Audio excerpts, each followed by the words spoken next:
climbing the world's tallest building today to tell the world not to be fooled by the Liberal government. As the talk on climate change starts, we want to tell the world that the Bush and Canadian administration are out to kill the Kyoto Protocol. Well, did you recognize Steven Guilbeault, our Environment and Climate Change Minister? There he was in 2001 telling you can't trust liberals. Well, guess what? You still can't, and he's a liberal. We'll have more about this in a minute and how he spent. So we are in a very precarious position in this country. We need political change, but we also need the resolve to resist.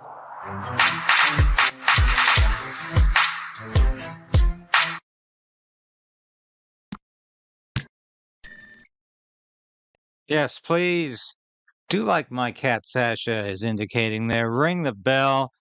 Please like this station. Subscribe. Even if you've already subscribed, you might have been desubscribed. That's the way, or unsubscribed. That's the way things are sometimes on YouTube. So if you're not subscribed, please subscribe. Share the station with a friend and support us in any way you can. There's various ways to do that. It's all in the description. You can find out how you can support us if you feel so inclined. I'd really appreciate it, especially at this time of year. But I mentioned that, and we beat Trudeau's censorship if you ring that bell.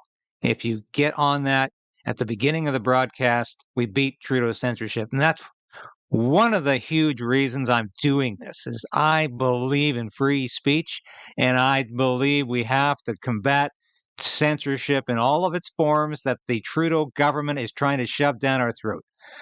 But back to Guilbeault. Did you recognize Guilbeault? That was from 2001. And he was a Greenpeace activist in those days. He was a stuntman. He had just been arrested, or was just about to be arrested, for climbing the CN Tower as an environmental stunt. He was arrested various times for carrying on like this. But you know what? He's still a stuntman. But he said in those days he didn't trust the Liberal Party or the Liberal government. But he's part of the Trudeau Liberal government today. And we still shouldn't trust Liberal governments. And we should never trust Steven Guilbeault, because it's all about Steven Guilbeault. Everything he does is about promoting himself and promoting his extremist ideology, his extremist climate change ideology at the expense of everybody else, at the expense of taxpayers, at the expense of homeowners, at the expense of mortgage owners, at the expense of people who pay rent, at the expense of people who have to buy groceries, at the expense of people who have to heat their homes, at the expense of people who have to use electricity. Steven Guilbeault is about impoverishing Canada, and he doesn't give a damn about anything else except his extremist agenda. How do I know that? No. Love this story. 2-day trip to his communist friends in Beijing, communist China, cost $140,000 at least. All the records aren't in. The National Post story up late last night. I saw it this morning and I said, my God, doesn't that say it all? Doesn't that say it all? And it's not that 140K is that much money when you consider how much money the Liberal government wastes, how much money government per se wastes. But it's the principle and it's the symbolic meaning of this.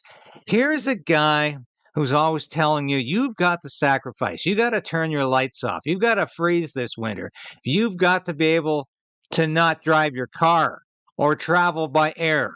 And he's the one that's creating the huge carbon footprint, going to China to meet with his communist buddies.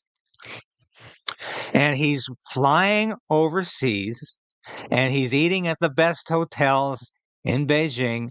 He's eating and he's staying at the best hotels in Beijing. He's eating up taxpayer money. He's living like a king. The climate czar is living like a king, and he doesn't care anything for you.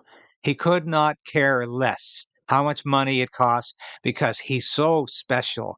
He's on a very special mission for you.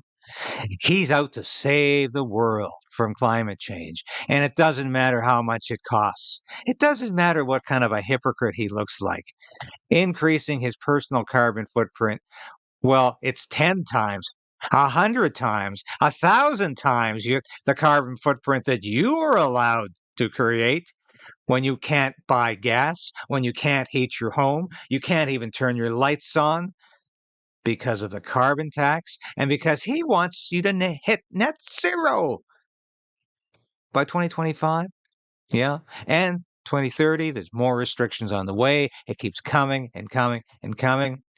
So he was at COP28, Conference of Partners 28, the UN Climate Change Conference, which laughably was held in Dubai, United Arab Emirates, in the middle of the desert. Here they are almost 2 weeks, the air conditioning blasting in 5-star hotels, having the time of their life, wining and dining themselves all night long and throughout the day, virtue signaling as much as they can. Once again, there's Guilbeault burning up your tax dollars because he doesn't care. He just thinks he's a star. He thinks he's a celebrity. And all he really is a stuntman for Greenpeace. That's all he's ever been. He's a non-entity who Justin Trudeau has invited into the Liberal cabinet. He is a Manchurian candidate. He is a useful idiot for the communists. Loves to call himself a proud socialist. I think he's more. So what happened at COP28? Let's have a look here. The end is coming for dirty energy. Well, I don't know. Why is it dirty energy? Because they have this misconception in their little heads that carbon is pollution. You hear it from moronic Justin Trudeau every day in question period. We have a tax on pollution. Tax on pollution. It's what he calls the carbon tax. And of course, carbon is not a pollution. Justin Trudeau's words are pollution. His government is pollution. His policies are pollution, but carbon is not a pollution. And so here we have the COP28 deciding for us all that fossil fuels are going out. We're going to transition away. Now, there is a lot of wiggle room there. I hope. Hopefully, the Arab countries that hosted this are smart enough to know that this is going to mean the extinction of their economies. And it's going to mean the extinction of the energy sector in Canada if they follow through this insanity. And it's going to mean we're going to freeze. We're not going to be able to keep the economy going on so-called green energy because it can't fulfill enough of the need. You can't do it with solar panels and windmills.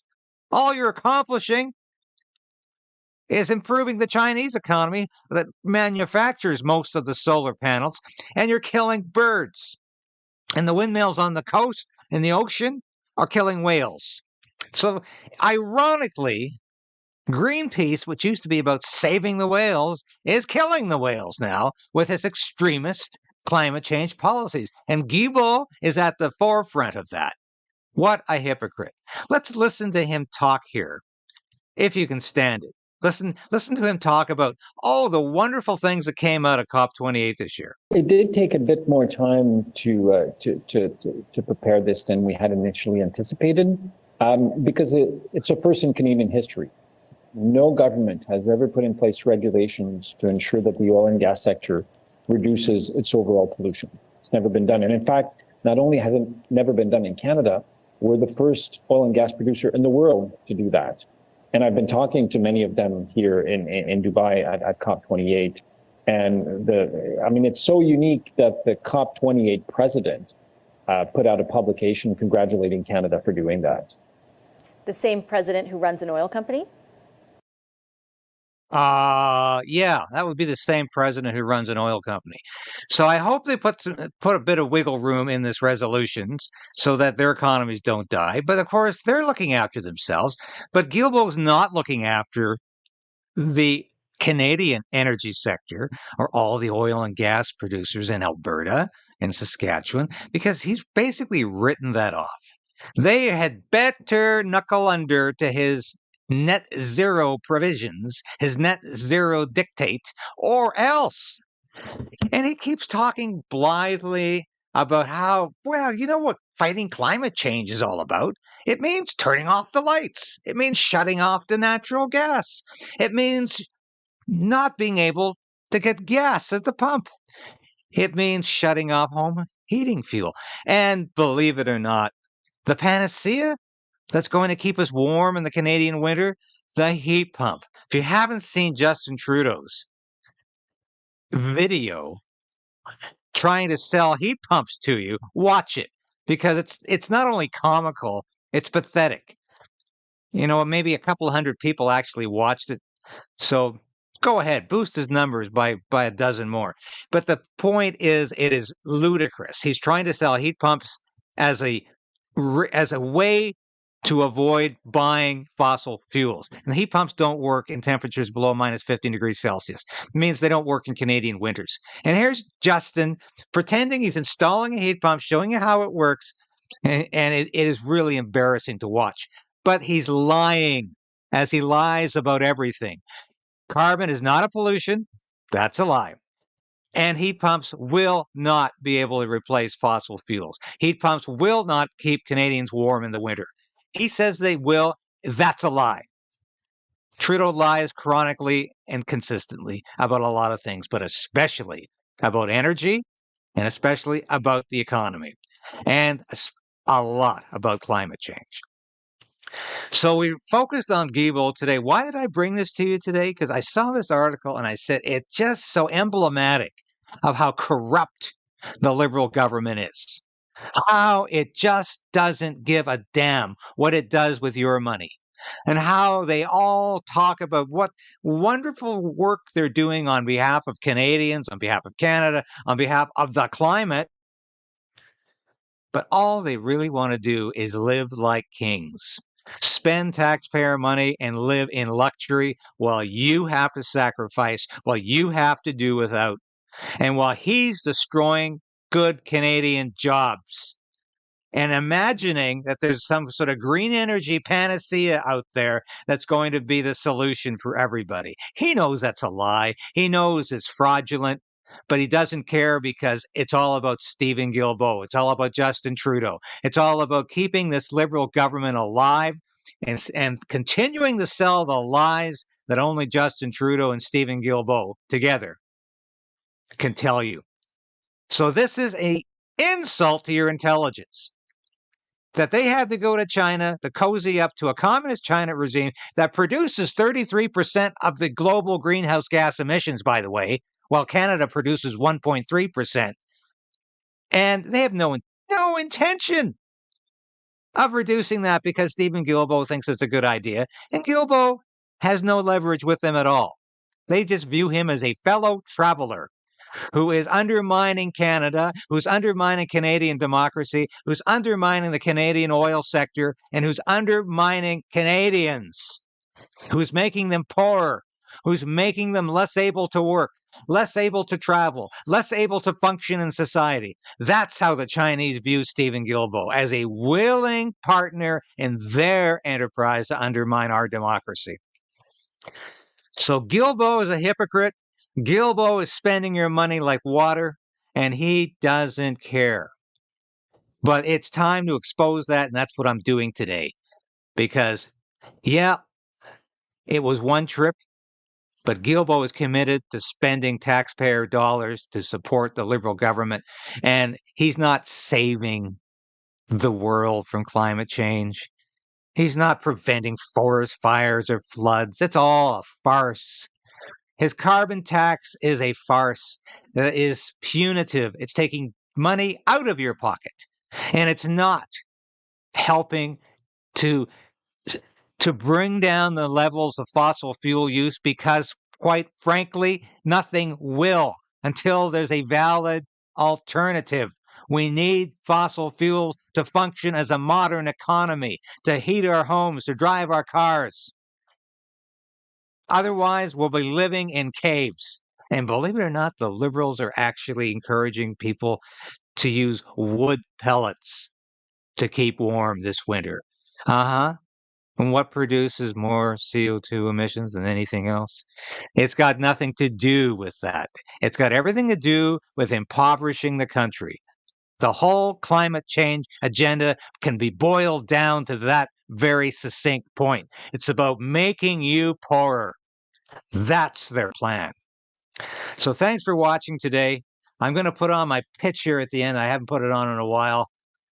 But please support the station in any way you can. And thanks for the support you've already given us, because we're moving forward. Our goal is 15,000 subscribers by Christmas. We're less than 2,000 off. Put us over the top. And thanks for watching today.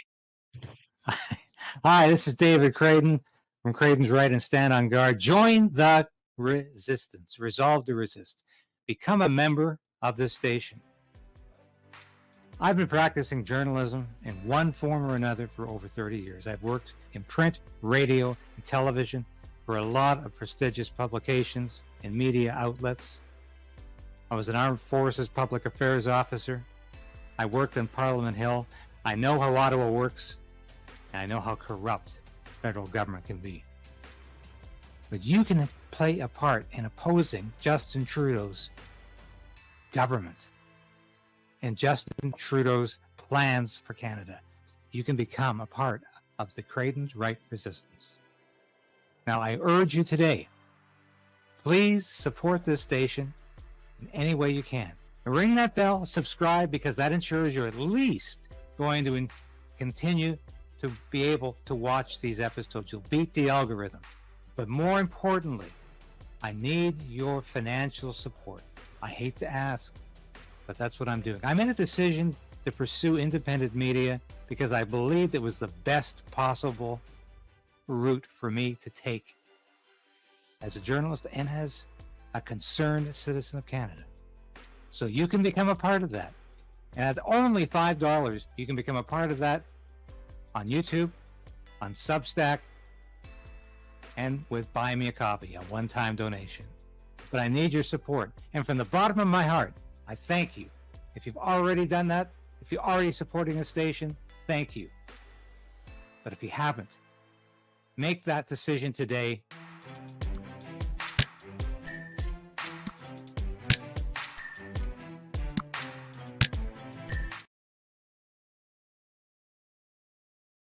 Thanks for watching.